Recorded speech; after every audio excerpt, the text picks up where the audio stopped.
Nah, di sini apa saja yang dibahas di dalam modul 1.4? Ini menerangkan yaitu tentang modul budaya positif. Apa saja konsep utama dari budaya positif ini? Yang pertama yaitu adanya perubahan paradigma belajar. Kemudian yang kedua yaitu tentang disiplin positif. Yang ketiga tentang kebutuhan dasar manusia. Yang keempat yaitu motivasi perilaku manusia. Yang kelima posisi kontrol restitusi. Yang keenam keyakinan kelas. Yang terakhir segitiga restitusi. Nah, sekarang kita lihat apa itu perubahan paradigma belajar.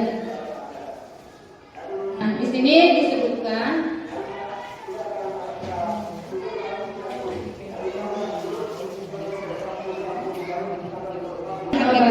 ini adalah pembelajaran yang berorientasi pada penguatan kompetensi dan pengembangan karakter yang sesuai dengan nilai-nilai Pancasila.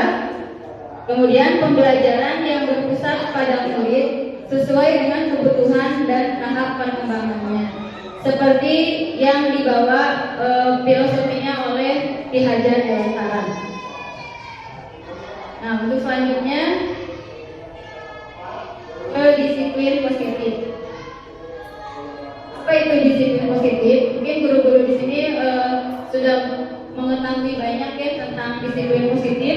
Disiplin positif itu bagaimana kita memberikan kedisiplinan kepada anak-anak kita, tetapi dengan cara yang positif, tidak dengan cara yang seperti zaman dahulu gitu ya. Kalau disebutnya zaman kolonial, tetapi kita melihat bagaimana anak-anak sekarang, zaman milenial, zaman generasi Z, kita harus memberikan kedisiplinan itu bukan hanya dengan hukuman seperti yang kita duluin, misalnya dengan dilempar oleh hapus atau anak-anak suruh berdiri di depan, atau misalnya seperti halnya anak-anak suruh menulis banyak, itu merupakan hukuman juga. Nah, bagaimana disiplin positif itu? Bagaimana penanaman budaya positif, disiplin positif yang harus kita terapkan pada anak-anak kita.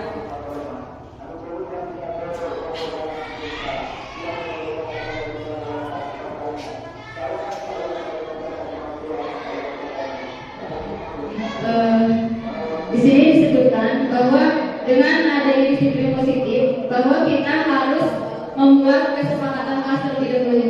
Jadi kita harus bersama-sama dengan siswa bagaimana membuat kesepakatan di kelas. Jangan sampai kita memberikan hukuman, tetapi kita tidak menyepakati dulu dari awal. Nah, di dalam teori ini, bagaimana seorang guru harus membuat kesepakatan kelas bersama dengan murid-murid, sehingga murid-murid bisa membuat bagaimana cara mendisiplinkan dirinya di dalam kelas. Misalnya ada yang satu misalnya tidak lari-lari di dalam kelas, terus yang kedua rapikan meja atau kursi yang ada di tangan. Kemudian yang ketiga nanti akan muncul beberapa pendapat dari anak-anak dengan berbagai kesepakatan sendiri. Nah, kita sebagai guru memfasilitasi kesepakatan kelas yang sudah kita buat supaya anak-anak menjadi lebih disiplin, tetapi dengan penuh rasa tanggung jawab, bukan menjadi pemaksaan. Jadi ketika dibuat disiplin kelas ini, anak-anak lebih menyadari bahwa saya harus disiplin, bahwa saya harus bertanggung jawab dan harus melakukan apa yang saya buat, sehingga tidak menjadi sebuah unsur pemaksaan. Teori kontrol menurut Dr. William Glasser disebutkan bahwa ilusi guru dalam mengontrol murid. Pada dasarnya kita tidak dapat memaksa murid untuk berbuat sesuatu jikalau murid tersebut memilih untuk tidak melakukannya, walaupun tampaknya guru sedang mengontrol perilaku murid. Hal demikian terjadi karena murid melakukannya. Nah, walaupun tampaknya di sini guru sedang mengontrol perilaku murid, tetapi hal demikian itu tadi karena murid sedang mengizinkan dirinya untuk dikontrol. itu bentuk kontrol dulu menjadi kebutuhan dasar yang dipilih murid. Nah, teori kontrol ini menyatakan bahwa semua perilaku memiliki tujuan, bahkan terhadap perilaku yang tidak disukai. Selanjutnya yaitu ilusi bahwa semua penguatan positif efektif dan bermanfaat, di mana di sini untuk mempengaruhi murid agar dia tidak mengulangi kesalahannya. Jadi kita harus betul-betul mendampingi murid supaya dia tahu bahwa penguatan positif ketika dia melakukan disiplin itu seperti apa. Yang ketiga yaitu ilusi bahwa kritik dan membuat orang merasa bersalah dapat menguatkan karakter. Nah, di sini menggunakan kritik dan rasa bersalah untuk mengontrol murid menuju pada identitas gagal. Mereka belajar untuk merasa buruk tentang diri mereka. Mereka mengembangkan dialog diri yang negatif. Kadangkala sulit bagi guru untuk mengidentifikasi bahwa mereka sedang melakukan perilaku ini, karena seringkali kebutuhan dasar manusia. Apa saja 5 kebutuhan dasar manusia ini? Nah, yang pertama yaitu kita memerlukan harus bertahan hidup. Jadi kebutuhan dasar manusia itu kita memiliki kebutuhan yang bersifat psikologis untuk bertahan hidup. Misalnya seperti kesehatan, rumah, dan makanan. Kebutuhan biologis juga sebagai bagian dari proses reproduksi, termasuk kebutuhan untuk tetap bertahan hidup. Kemudian yang kedua yaitu tentang kasih sayang dan rasa diterima. Bagaimana kita memiliki kebutuhan untuk disayangi, diterima, baik itu di dalam lingkungan rumah, sekolah, ataupun di tempat umum lainnya. Kemudian yang ketiga yaitu kita memiliki kebutuhan dasar. Di sini ada penguasaan. Penguasaan ini kita memiliki pengakuan atas kemampuan. Jadi kebutuhan ini berhubungan dengan kekuatan untuk mencapai sesuatu, menjadi kompeten, menjadi terampil, atau diakui atas prestasi dan keterampilan kita. Yang selanjutnya yaitu kebutuhan akan kebebasan. Di sini kebutuhan untuk bebas adalah kebutuhan untuk kemandirian, otonomi, memiliki pilihan, dan mampu mengendalikan arah hidup kita mau kemana. Termasuk pada anak-anak juga kita harus memberikan pilihan. Jadi kebebasan untuk bergerak, kemudian kebebasan untuk mencoba, supaya mereka memiliki prinsip, memiliki dasar yang kuat. Kemudian selanjutnya yaitu kebutuhan untuk kesenangan. Jadi manusia memiliki kebutuhan untuk mencari kesenangan seperti bermain, tertawa, kemudian memiliki menikmati kehidupan, baik itu kehidupan tadi sebagai anak-anak maupun kita sebagai orang dewasa.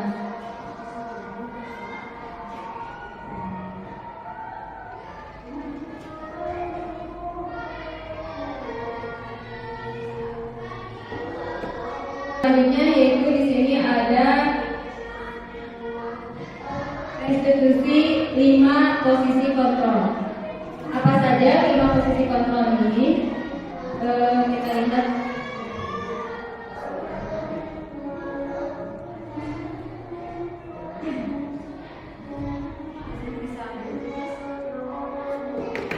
Lima kontrol kita sebagai guru terhadap siswa. Bagaimana kita posisi kontrol itu yang seperti apa? Salam bahagia ibu dan bapak guru hebat. Dalam penerapan kita perhatikan dulu restitusi, salah satu program yang dikembangkan adalah 5 posisi kontrol. 5 posisi kontrol dalam restitusi adalah proses perjalanan seorang anak agar dapat mengenali dirinya. Pada video kali ini, kita akan membahas tentang 5 posisi kontrol yang dikembangkan oleh Diane Gosser dan contoh penerapannya.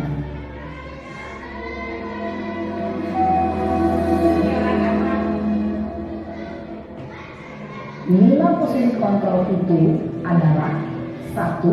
Posisi penghukum, 2. Posisi pembuat merasa bersalah, 3. Posisi teman, 4. Posisi pemantau atau monitor, dan 5. Posisi manajer.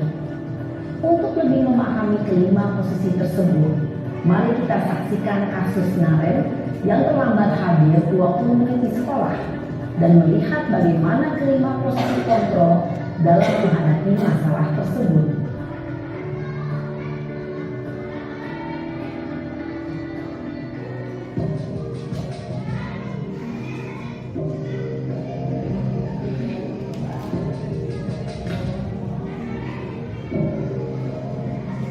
Naren! Sini kamu! Selamat pagi, Bu.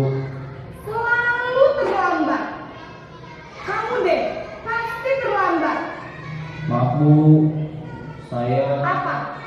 Apa coba? Alasan kamu apa lagi? Kapan sih kamu tidak terlambat? Malas sekali ya kamu jadi anak. saya Dasar pemalas. Sekilasnya tadi bagaimana cara posisi 5 kontrol kita sebagai guru. Nah, sebelum kita lanjutkan, dari Ibu dan Bapak semuanya, adakah yang akan menyampaikan mungkin saran ataupun apa refleksi dari video yang tadi disampaikan? Kira-kira posisi yang mana yang harus kita jadikan acuan di 5 posisi kontrol ini? Manajer. Ada yang mau menyampaikan?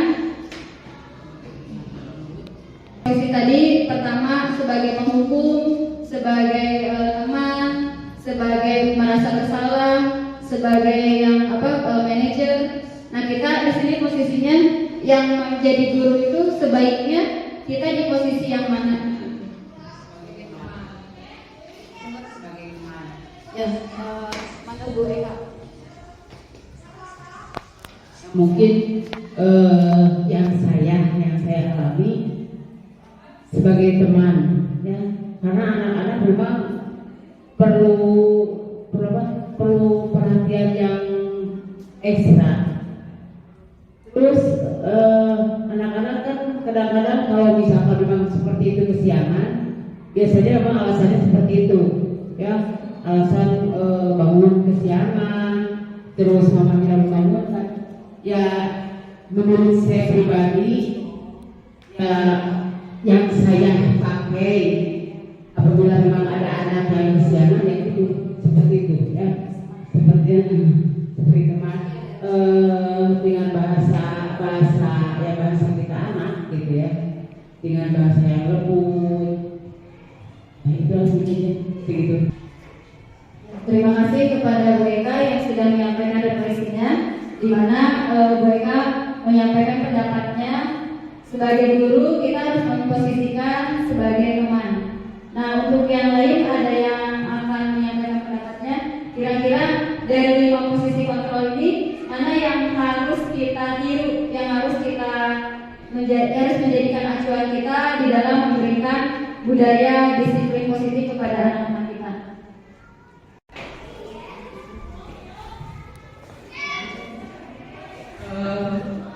Posisi guru di sini bisa jadi sebagai penghukum, dalam artian anak kalau memang melakukan sebuah kesalahan kita tetap harus memberikan punishment, tapi punishmentnya mungkin tidak seperti zaman kita sekolah dulu yang berbentuk fisik. Mungkin punishmentnya bisa berbentuk anak disuruh membaca atau memberikan rangkuman dari yang dia baca. Karena yang saya pernah lakukan, kalau anak melakukan sebuah kesalahan tanpa adanya sebuah punishment, itu sama aja anak akan terus melakukan. Mungkin hanya itu aja dari saya. Terima kasih.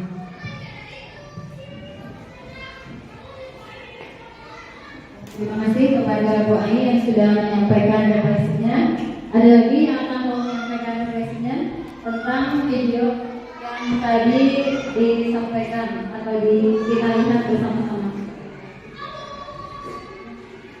Apabila tidak ada, marilah sekarang kita melihat data yang berikut, yaitu yang terakhir di sini menerapkan restitusi segitiga.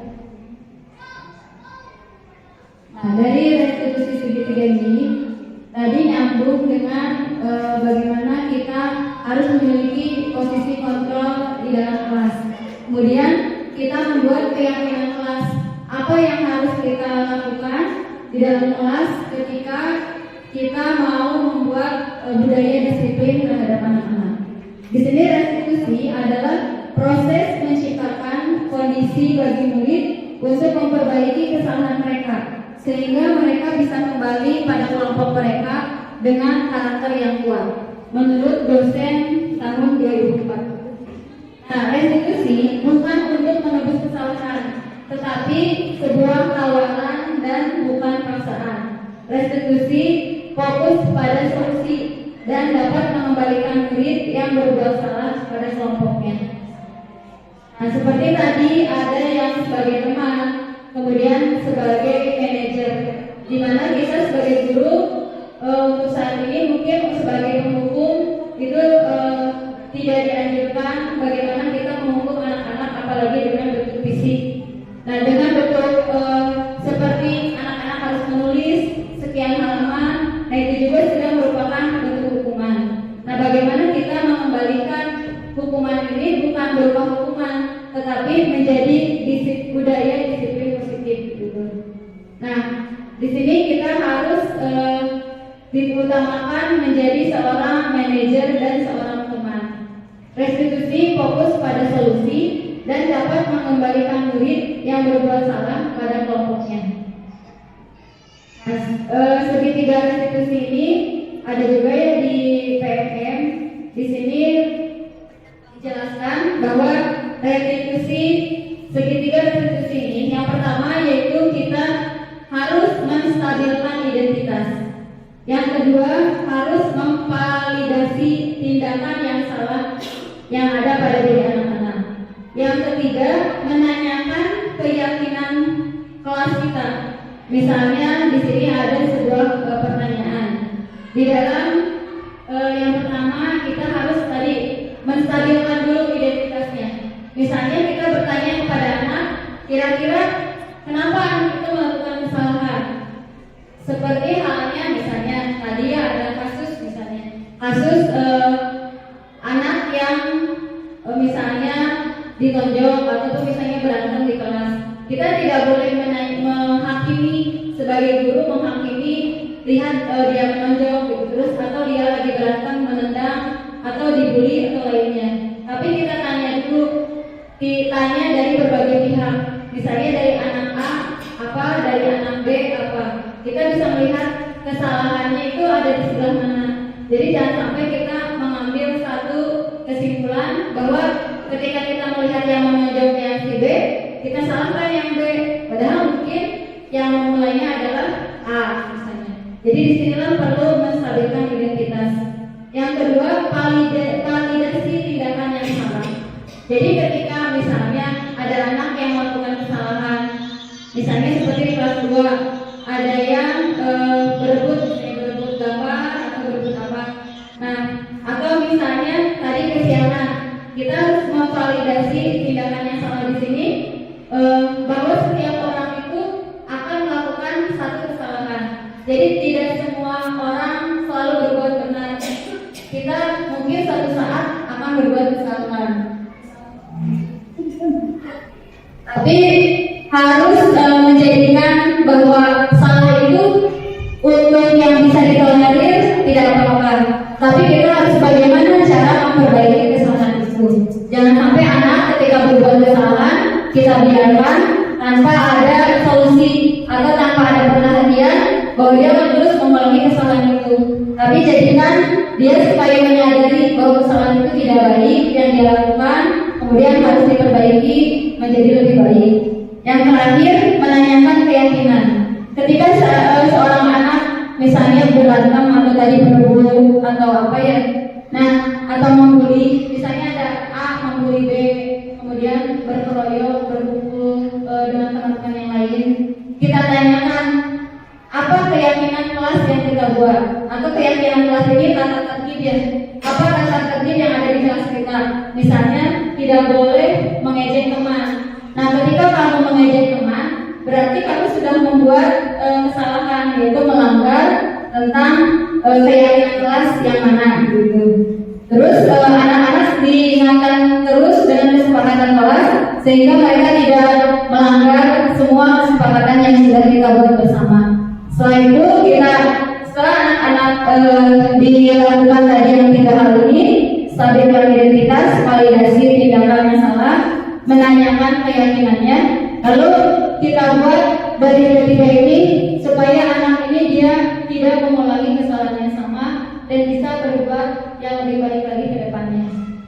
Dan kita juga sebagai guru tidak harus bersikap adil bagaimana memposisikan murid-murid kita yang tidak melakukan kesalahan dan juga yang melakukan kesalahan tadi. Mungkin itu yang saya sampaikan dari semua materi tentang budaya disiplin ini. Terakhir mungkin refleksi dari budaya positif ini, bagaimana kita belajar untuk menerapkan dari ilmu-ilmu yang kita pelajari di sini, dari mulai penanganan kasus yang dilakukan oleh guru, itu kita harus menjadi seorang guru yang bijaksana, seorang guru yang adil terhadap anak-anak kita. Bagaimana kita bisa memposisikan diri kita sebagai manajer dengan mengajukan pertanyaan-pertanyaan bermakna yang membuat murid menjadi mandiri, percaya diri, dan bertanggung jawab. Itu mungkin kesimpulan dari pertemuan hari ini. Terima kasih atas waktu dan juga kesempatannya kepada Ibu dan Bapak semuanya. Kita tutup pertemuan hari ini dengan membaca hamdalah Alhamdulillahirobbilalamin, yang benarnya datang dari Allah, yang salahnya dari saya sendiri. Mohon maaf apabila banyak kesalahan yang disampaikan. Ya, wassalamualaikum warahmatullahi wabarakatuh. Naikkan post-it ini 1 orang 1 lembar ya. Siap? Ya, nanti yang sudah silakan tempelkan post-itnya di situ ya. Nanti yang sudah, ya pegang dulu. Boleh dibawa spidolnya di meja itu ada. Ambil. Tolong dikalikan dan ya spidolnya.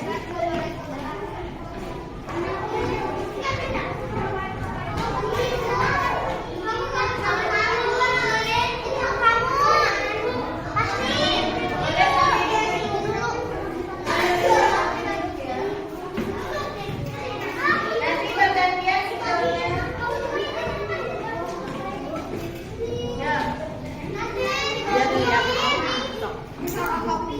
Ya.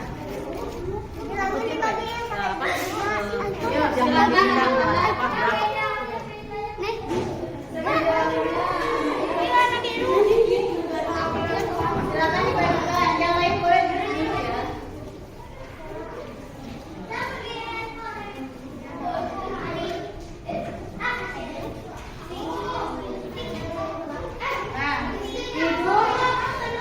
Ibu sudah membagikan post-itnya. Coba semuanya angkat post-itnya.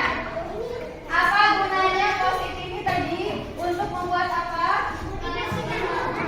Untuk membuat apa? Kesepakatan kelas. Tidak usah diberi nama Rahma ya. Tidak diberi nama.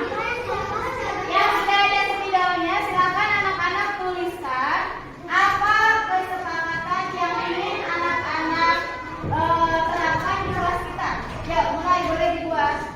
Apa aturannya? Kesepakatan kelasnya apa? Yuk. Bebas, tulisnya agak besar ya. Tulisannya besar. Ya. Ditulis saja langsung. Misalnya tadi anak-anak tidak boleh berlari di dalam kelas. Yang besar tulisannya ya. Kalau yang belum kebagian nanti kebagian.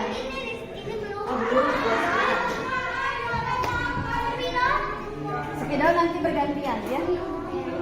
Spidolnya boleh bergantian.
kesepakatan kelas kita.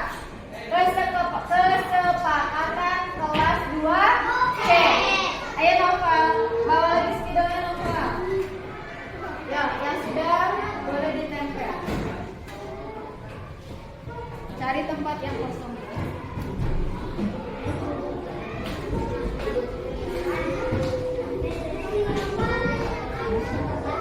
Meja udah.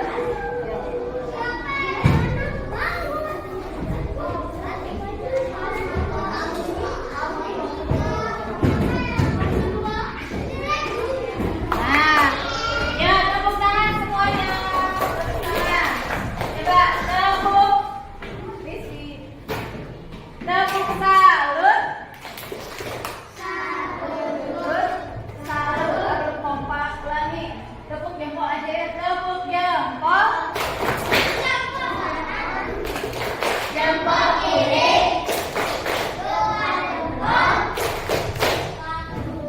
Satu, ya.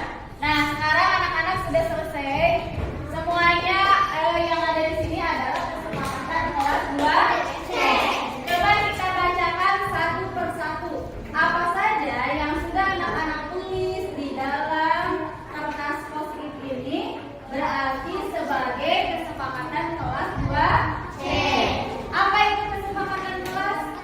Yaitu aturan dan tata tertib kelas yang harus kita lakukan bersama-sama dengan penuh apa?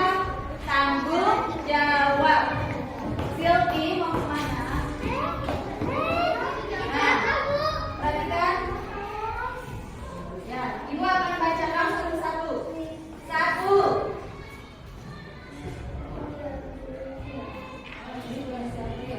Nah, satu, ini ada jangan lari-lari. Dua, tidak boleh berantem. Tiga, tidak boleh berlari di dalam kelas. Empat, tidak boleh berlari sama ya. Tidak coret-coret tembok. Tidak boleh apa ini? Bertengkar di kelas. Tidak membuang sampah sembarangan. Tidak membawa mainan ke sekolah. Tidak boleh bawa mainan di kelas sama ya. Tidak membuat kesalahan. Tidak membuang sampah sembarangan. Kemudian tidak boleh membuang sampah sembarangan. Tidak boleh ribut di dalam kelas. Tidak lari sama tadi ya. Tidak boleh mencoret-coret papan tulis. Papan tulis boleh ya. Kemudian jangan mencoret meja, jangan main-main, tidak boleh buang sampah sembarangan. Tidak boleh main-main ketika belajar. Kalau waktunya istirahat, boleh main-main ya. Tapi mainnya harus sesuai apa coba? Sesuai dengan usia anak-anak ya. Nah, tidak boleh berantem. Tidak boleh coret-coret. Hampir sama ya ini ya. Tidak boleh lari-lari dalam kelas. Nanti kesepakatan ini akan kita rapikan kembali ya. Kita rapikan, ditulis kembali agar menjadi aturan di dalam kelas 2C. Ya, Ibu ucapkan terima kasih kepada anak-anak semuanya. Hari ini kita sudah membuat kesepakatan kelas ya. Coba tepuk semangat.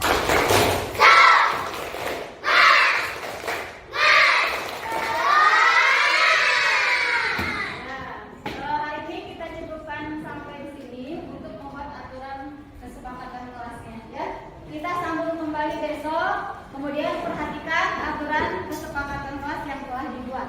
Ya. Assalamualaikum warahmatullahi wabarakatuh.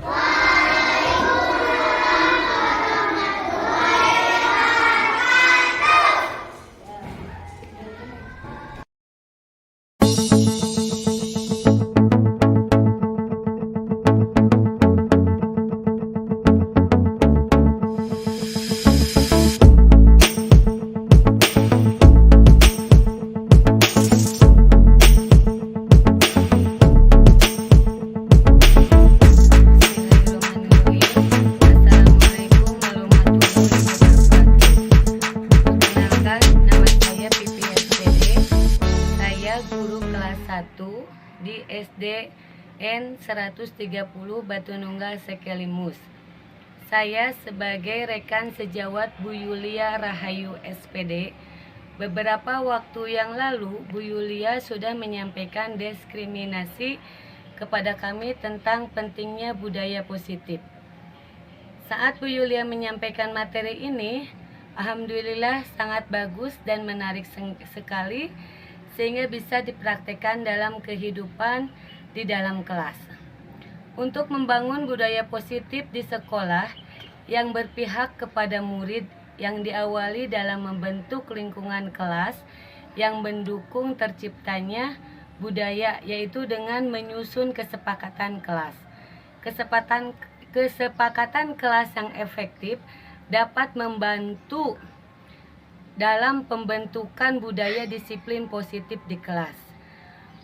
Di sini juga manfaatnya bisa mengembangkan sikap gotong royong antara guru dan warga sekitar sekolah, menciptakan juga kolaborasi dengan rasa saling peduli satu sama lain. Mungkin penyampaian saya sampai di sini. Demikian yang bisa saya sampaikan. Billahi taufiq wal hidayah. Wassalamualaikum.